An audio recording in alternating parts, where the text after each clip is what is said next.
આ દુનિયામાં કોઈ કોઈનો નથી હોતો મિત્ર. અહીં લોકો સંબંધ નથી નિભાવતા, પોતાના મતલબ નિભાવે છે.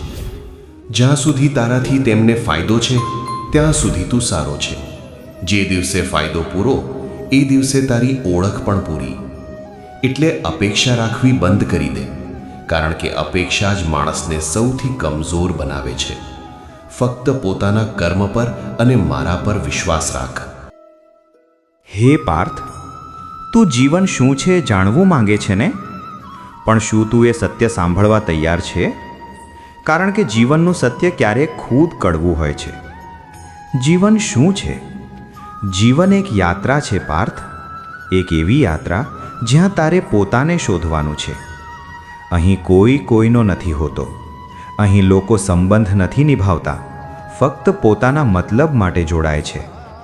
જ્યાં સુધી તારાથી તેમને ફાયદો છે ત્યાં સુધી તું સારો છે, અને જે દિવસે ફાયદો પૂરો એ દિવસે તારી કિંમત પણ પૂરી. એ સાંભળીને તને દુઃખ થાય છે ને પાર્થ?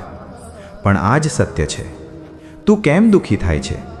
કારણ કે તું અપેક્ષા રાખે છે લોકોથી, સંબંધોથી, અને જ્યારે એ અપેક્ષા તૂટી જાય છે ત્યારે તું અંદરથી તૂટી જાય છે.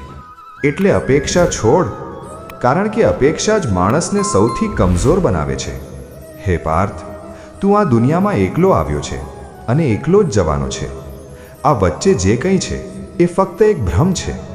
સાચું તો એ છે કે તું પોતાનો જ સહારો છે, કોઈ બીજો નહીં. તો પછી તું અહીં શા માટે આવ્યો છે? માત્ર પોતાના કર્મ કરવા માટે. કર્મ જ જીવન છે પાર્થ. કર્મ વગર જીવનનું કોઈ અર્થ નથી. તું જે કરે છે એ જ તારી ઓળખ બને છે. લોકો શું કરે છે એ તારા હાથમાં નથી, પણ તું શું કરે છે એ સંપૂર્ણ તારા હાથમાં છે. એટલે હંમેશા સારા કર્મ કર. ફળ વિશે વિચારશો નહીં, કારણ કે ફળ ક્યારેય તારા નિયંત્રણમાં નથી. જ્યારે તું ફળની ચિંતા છોડીને માત્ર કર્મ પર ધ્યાન આપશે ત્યારે જ તું સાચું જીવન જીવવા લાગશે. જ્યારે તું આ સત્ય સમજી જશે ત્યારે તને કોઈથી દુઃખ નહીં થાય. કોઈ તને તોડી નહીં શકે, કારણ કે તું અપેક્ષા રાખતો નહીં હોય.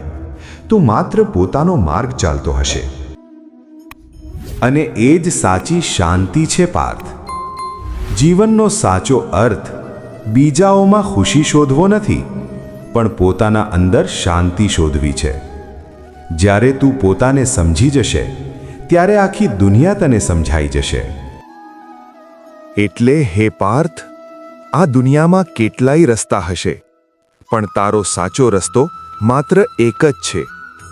ફક્ત પોતાના કર્મ પર ધ્યાન આપ, કારણ કે કર્મ જ તારી સાચી ઓળખ છે. લોકો શું કહે છે એને તું ક્યારેય નિયંત્રિત કરી શકતો નથી, પણ તું શું કરે છે એ સંપૂર્ણ તારા હાથમાં છે. એટલે બીજાઓને જોવાનું છોડ અને પોતાને જોવાનું શરૂ કર, કારણ કે જ્યારે તું પોતાને સમજવા લાગશે ત્યારે તને આખું જીવન સમજાઈ જશે.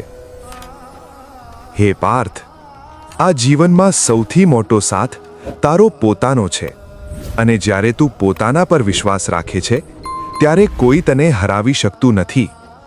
એટલે ફક્ત પોતાના કર્મ પર અને મારા પર વિશ્વાસ રાખ, કારણ કે જે માણસ પોતાના કર્મમાં સ્થિર રહે છે એને ક્યારેય દુઃખ હચમચાવી શકતું નથી. તે માણસ હારતો નથી, તે માત્ર શીખે છે, અને એક દિવસ એ જ માણસ પોતાના જીવનનો વિજેતા બને છે. જો આ વાત તમારા દિલ સુધી પહોંચી હોય, જો તમને આ સત્યમાં પોતાનો પ્રતિબિંબ દેખાયો હોય, તો કોમેન્ટમાં લખો જય શ્રી કૃષ્ણ, કારણ કે એક સાચું શબ્દ તમારું જીવન બદલાવી શકે છે. અને આવા જ સત્ય માટે આ ચેનલને સબસ્ક્રાઇબ કરજો, કેમ કે અહીં તમને શબ્દો નહીં પણ જીવનનો સાચો અર્થ મળશે.